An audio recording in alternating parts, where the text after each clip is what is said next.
and welcome to another episode of Other Items of Interest. I'm your host, Jack Zablocki. On today's show, we learn what a peeosk is. We have a clown encounter, and we learn what a nullo is. I'm sorry to say, we learn what a nullo is. All that and more on this episode of Other Items of Interest.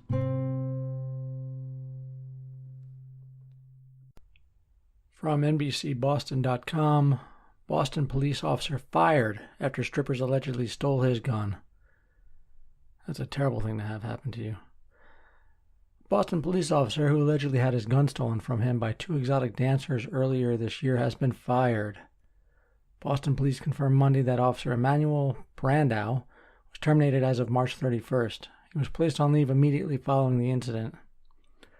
Brandau's firing stems from an incident in February where two exotic dancers allegedly stole his gun after a night out at a Rhode Island strip club. Niche Rivera, 25, of Pawtucket, and Melissa Dossier, 22, of Providence, were charged with felony larceny of a firearm and conspiracy. A third person, 24-year-old Kyle Benford, was later charged in connection with the theft.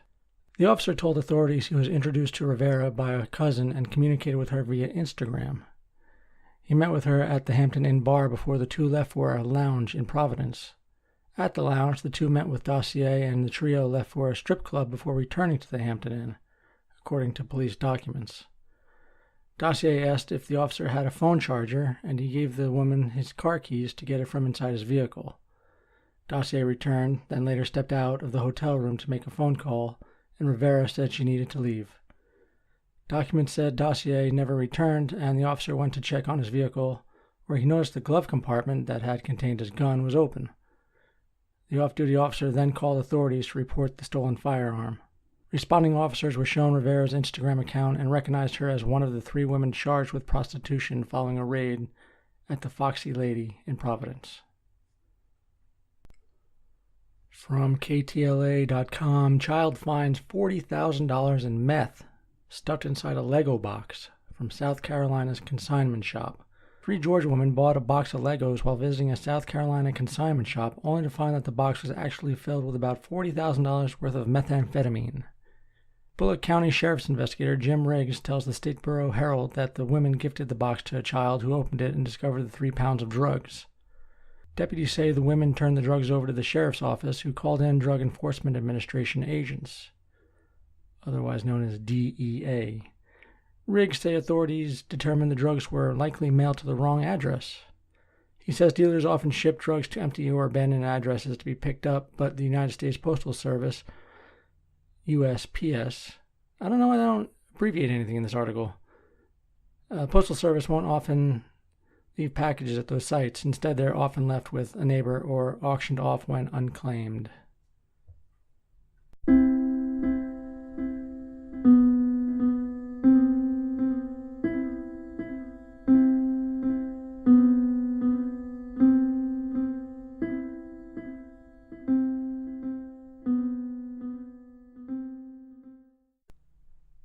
This one comes to us from local12.com. Local man drinks only beer for 46 days, loses 44 pounds. This is actually an update to a story we did about a month and a half ago. I don't know if it was one of our first real episodes or if it was a test episode that we were trying out. In any case, I doubt any of you heard the original. I'm not going to go too in-depth with this because, he lost weight, he drank his beer, no food. That's the story. But he got his idea from an ancient tradition that dates back to monks in the 1600s. Being master brewers, they decided they would take a popular style of beer in Germany, Bock beer, B-O-C-K, Bock beer, make it extra hearty, and that would be their liquid bread. And that's what they'd call it. So the monks in Bavaria, they would call Doppelbock liquid bread, and basically it would sustain them through the 46 days of Lent. And he lost 44 pounds during the fast. Pretty good. The show is listed in the show notes. I don't feel like reading any more of it. It's not too much. His first meal after his fast, after Lent was over, was guacamole and probably beer. He's probably used to it by now. That's the gist of it. check out the article in the show notes if you must. From checknews.ca, portable urinals installed in downtown Victoria. Not everyone is a fan of the peeosk. It's like kiosk, but for your pee. You get it, you know. I don't need to explain it. They will come as a relief to some leaving bars late at night, but temporary urinals installed in downtown Victoria aren't being welcomed by everyone. The 6 peeosk urinals are part of the City of Victoria's late-night program to help ensure that everyone has a safe and enjoyable night out. They are installed on weekend nights and aim to encourage people not to use public spaces as impromptu bathrooms. This program is operated in cooperation with Our Place and is sponsored by downtown bar and restaurant owners, the city's website reads. It has been in place for several years. With the sudden appearance of one of them on Waddington Alley on Friday was an unpleasant surprise for a business owner. Kyle Massey is getting set to open a vape shop on the alley between Johnson and Yates. He worries the open-air urinal not far from the store's entrance will hurt his business. If they're going to do it, maybe they should have an enclosed outhouse instead of a urinal like that, he said. Downtown Victoria's most noted and more enclosed outdoor toilet stood at the corner of Government and Pandora for years, but was removed on Monday as a major fire destroyed the former Plaza Hotel. There is no word yet on if and when it will be reinstalled.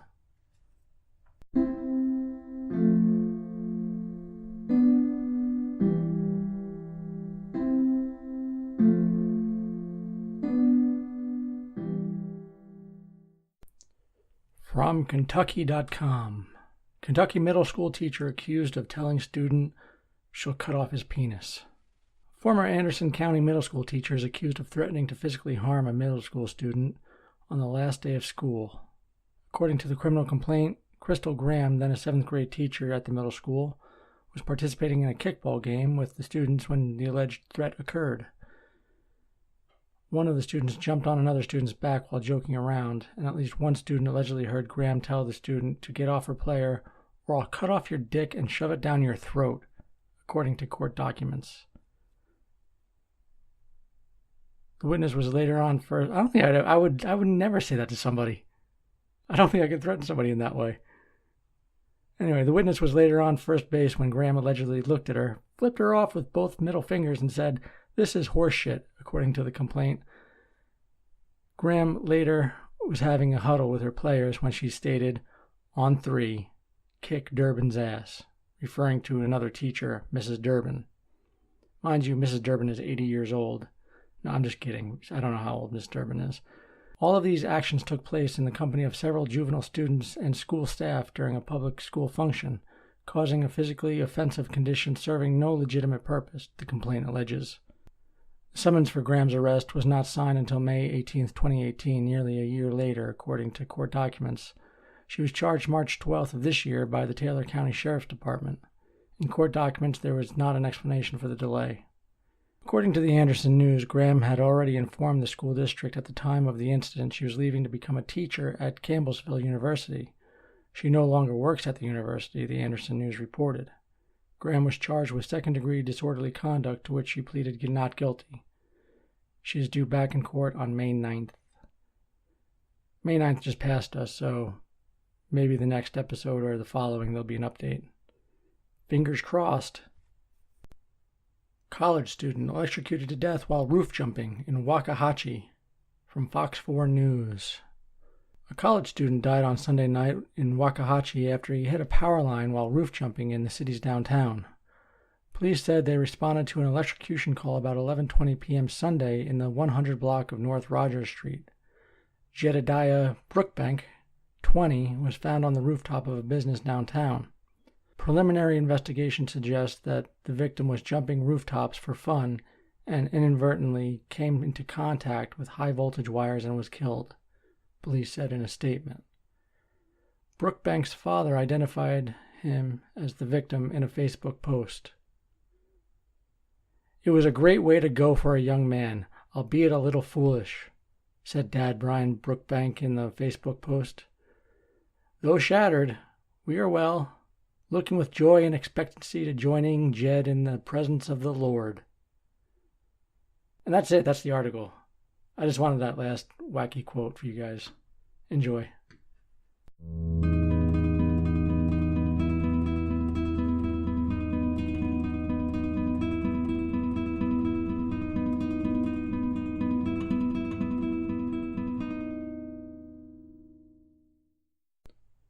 Homeowner faces $30,000 in fines, foreclosure after not mowing lawn. From abcactionnews.com. A Dundon, Florida man, yes, Florida, faces sky-high fines and possible foreclosure on his home after code enforcement cited him for overgrown grass in his yard. Jim Ficken returned home last summer to find the grass in his yard grew more than 10 inches tall. Ficken spent most of his time in South Carolina helping take care of his late mother's estate. Ficken says the man who mowed his yard unexpectedly died and the grass hadn't been cut. City code enforcement officers noticed and started fining Ficken $500 a day, according to a lawsuit filed Tuesday in Pinellas County. The fines amounted to nearly $30,000 before the city notified Ficken of the problem, according to Ficken. That's about 5 or 6 years of living expenses for me. So they're really trying to take 5 years off my life. Attorneys with the Institute for Justice are now representing Ficken free of charge, claiming the fines are excessive. Crippling fines against their citizens in order to align their pockets and generate revenue on the backs of people who have done really nothing wrong beyond small things like letting their grass grow too tall, said attorney Ari Bargel. Bargel? I don't know. Just an little side note. Ficken means fuck in German. Just thought I'd throw that out there. This one comes to us from sciencetimes.com. Local inventor, homemade gadget accidentally disrupt entire neighborhood's garage doors and key fobs. It is easy to take modern conveniences for granted like keyless entry and automatic garage doors, but when for some reason they stop working, we realize their importance. This is exactly what happened to the residents of North Olmsted, Ohio. A week ago, almost everyone in the neighborhood began experiencing something truly bizarre. Their car keys and garage door openers were dying for no apparent reason, and it's only happening within their vicinity, when they seem to be working fine everywhere else. Furthermore, nothing seemed to fix the problem. The problem became such a nuisance that the authorities started getting involved. A local news channel even brought in a retired engineer to help out, but to no avail. After weeks of investigation, it became clear the root cause was a strong radio signal in the same frequency that caused the disruption. Authorities started powering down parts of the town where the signal was the strongest. The idea behind this is by shutting down the power, it will also kill the signal to whatever was causing it. However, it was to no avail. With the help of some electronics experts, they started tracking the signal strength across several city blocks and located one particular house where the signal appears the strongest. With further investigation, it appears that the homeowner had actually built a device that was clogging the airwaves without him even realizing it. It was a homemade gadget originally designed as an alert system that would signal the inventor whether someone was home while he was working in his basement. Unfortunately, the device happens to broadcast a radio signal that is the same exact frequency as many key fobs and garage door openers, thus the interruption. The device was also battery powered, which is why turning off the neighborhood's power grid had no effect to it whatsoever. The inventor was quite apologetic and stated that he had no idea that he was the source of the problem and certainly did not intend to cause any of the disruptions. The device has been powered down for good, allowing keyless entry systems and garage door openers to function normally going forward. That's music to the ears for Spectrum, AT&T, and the local power company, all of which have been working on determining the source of the problem. And there you have it. Interesting, no? From canoe.com. Pleasure stealer. South Dakota man stole sex toys from couple's house. Police say. A South Dakota man is accused of stealing $500 worth of sex toys from a couple's home over a period of about 2 years. The Argus Leader reports that 25-year-old Brody Fuchs, Fuchs, Fuchs? No matter which way you say it, it sounds like you're saying a bad word. Anyway, Brody Fuchs of Tyndall is charged with second-degree burglary. Fuck steals sex toys. Bonham County Sheriff's Deputy Brian McGuire says Fuchs took a bunch, that's in quotes, a bunch of the items from a residence in Tyndall, which is near the Nebraska border.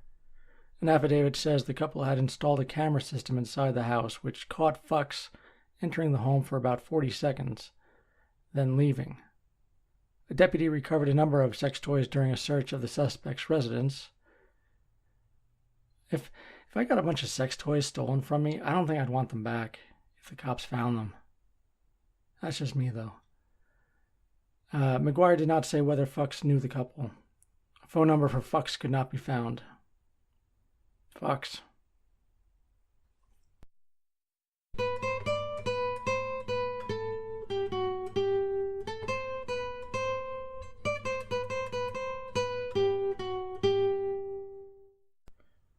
From apnews.com, woman pulls gator from pants during stop.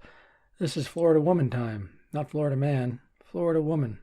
Sheriff's officials say a Florida woman pulled a small alligator from her yoga pants during a traffic stop. The Charlotte County Sheriff's deputy stopped a pickup truck Monday afternoon after it ran a stop sign, and 22-year-old driver Michael Clemens told him he and his 25-year-old passenger, Ariel McCann LeQuire, were collecting frogs and snakes under an overpass.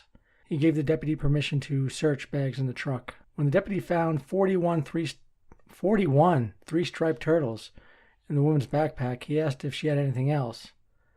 She pulled the 1-foot gator from her yoga pants. That seems like a lot of turtles. 41 in a backpack? That's almost like we should get a contest going. How many turtles can you get into a backpack? You got to beat 41 to be the winner. It just seems like a lot.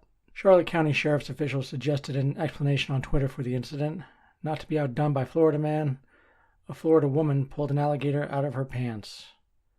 The Florida Fish and Wildlife Commission took over the investigation. 41 turtles and an alligator down your pants. I think that warrants an investigation. The following article comes from upi.com. And it's really one that you're going to want to check the show notes for because it's mostly a video.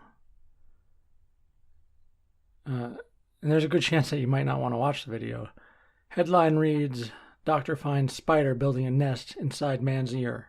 And the video is just that. It goes deep into the ear canal.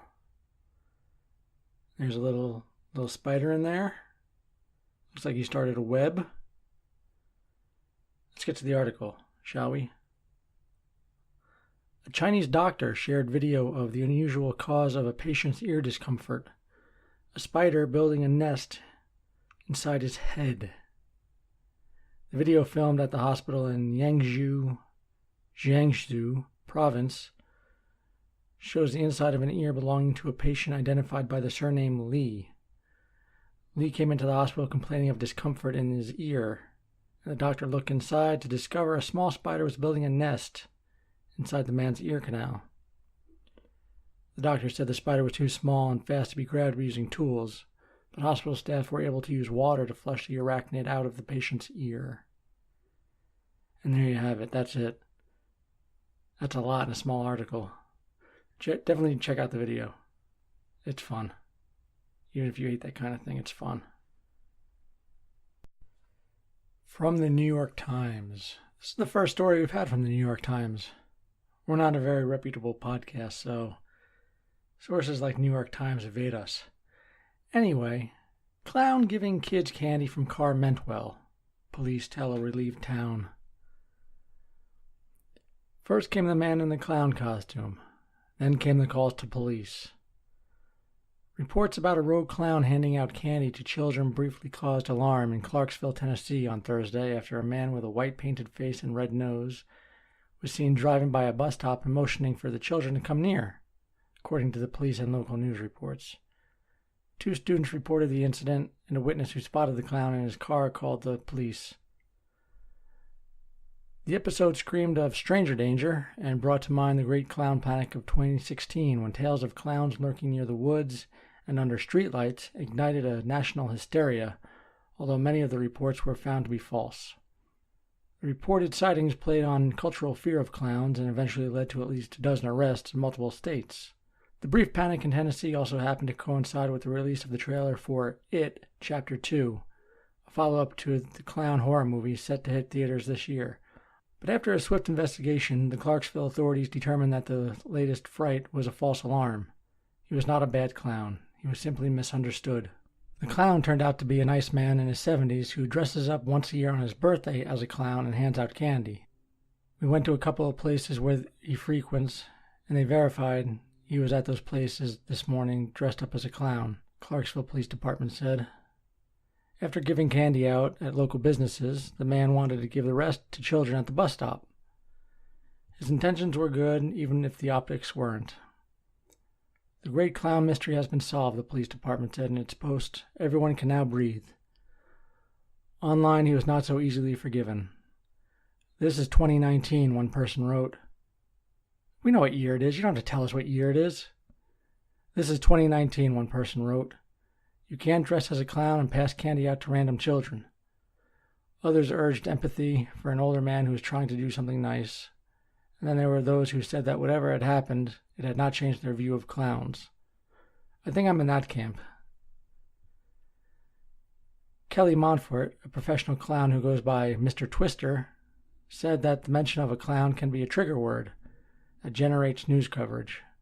But he said clowns regularly bring joy to children and adults alike, at birthday parties and hospitals and at volunteer events.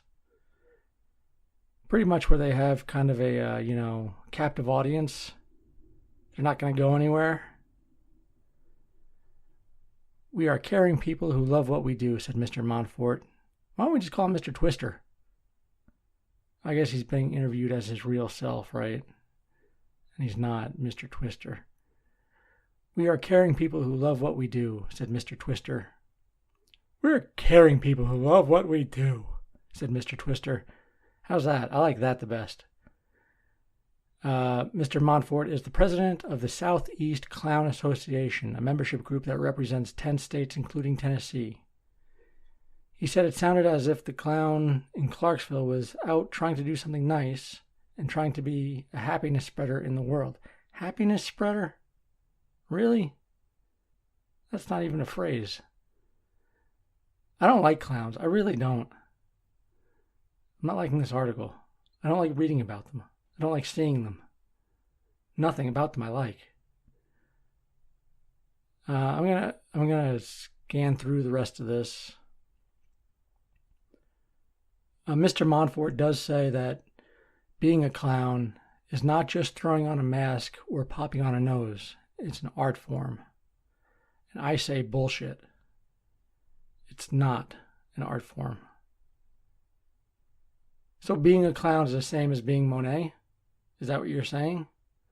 I know art, there's a spectrum of what is considered respectable art.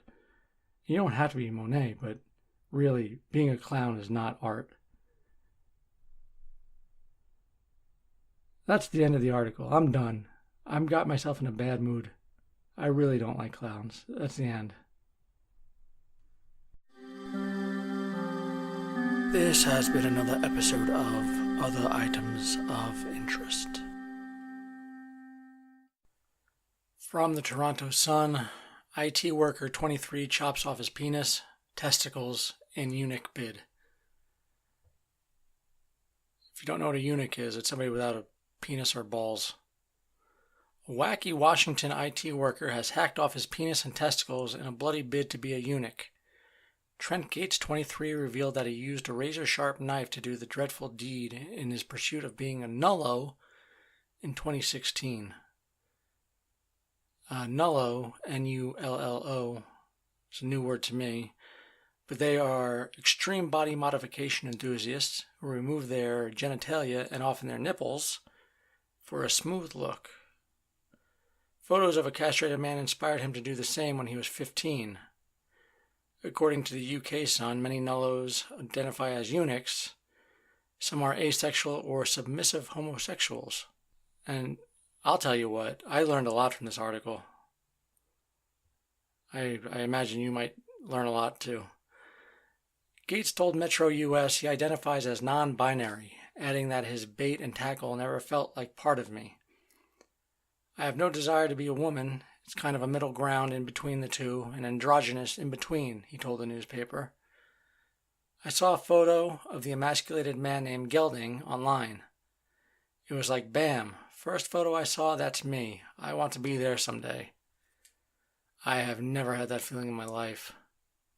He cut off his penis at his Washington apartment and then a year later removed his testicles in a North Carolina hotel room. A friend watched to make sure there were no medical complications. In both instances, he was taken to a hospital and stitched up by a doctor. He was also referred to mental health workers. Gates used painkiller oxycodone during his do-it-yourself castration. The head shrinkers apparently declared him sane. Toronto Sun's a bit of a rag, isn't it? I've never read an article from them before, I don't think. But continuing their terminology through this article, they're kind of shit, aren't they? Anyway, he now uses a catheter to urinate. Gates added that sex with his boyfriend is now more intense. Both his parents and boyfriend have accepted his body transformation. However, his mother threw out his frozen penis, which he left in the family freezer. I feel happier. I feel more me. I feel, I guess, freer in a sense, he said. And there you have it. If you want to feel free, cut off your junk. Worked for this guy, it might work for you. Don't take my word for it, take his. And